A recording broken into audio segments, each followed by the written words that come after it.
இன்னைக்கு ஒரு நாள் ரெய்னி டைம்ல நல்ல ஸ்நாக்ஸ் கடை எதுன்னு தேடி பார்க்கும்போது எங்க கண்ணில் மாட்டேன் தான் இந்த பிஸ்மி சிக்கன் கார்னர். இந்த கடை குன்றத்தூர் பஸ் ஸ்டாப்ல இருந்து ரைட் எடுத்து குளத்தை தாண்டின உடனே லெஃப்ட்ல இருக்கும். கடைக்குள்ள என்ட்ரு ஆனதுமே அண்ணன் சூடா சிக்கன் பகோடா வறுத்துட்டு இருந்தாரு. நாங்க இங்க ஃபர்ஸ்ட் மட்டன் சூப் ஆர்டர் பண்ணோம். சூப் நல்லா இருந்துச்சு. அதோட அண்ணன் ஒரு சின்ன காலையும் போட்டு கொடுத்தாங்க. செகண்டா நாங்க சிக்கன் பகோடா ஆர்டர் பண்ணோம். பக்கோடா ஸ்பைசியாவும் கிரிஞ்சியாவும் இருந்துச்சு. இது இல்லாம அண்ணன் கடையில நிறைய வெரைட்டி இருந்துச்சு.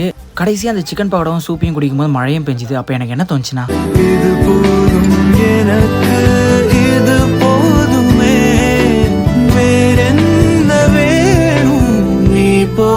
ஃபைனலாக குன்றத்தூர் சைடில் வந்தீங்கன்னா ஒரு வாட்டி இந்த கடையை வந்து ட்ரை பண்ணி பாருங்க. இந்த மாதிரி கண்டென்ட்டை தொடர்ந்து பார்க்கணும்னு ஆசைப்பட்டீங்கன்னா நம்ம சேனல் லைக் பண்ணி ஷேர் பண்ணி சப்ஸ்கிரைப் பண்ணிடுங்க.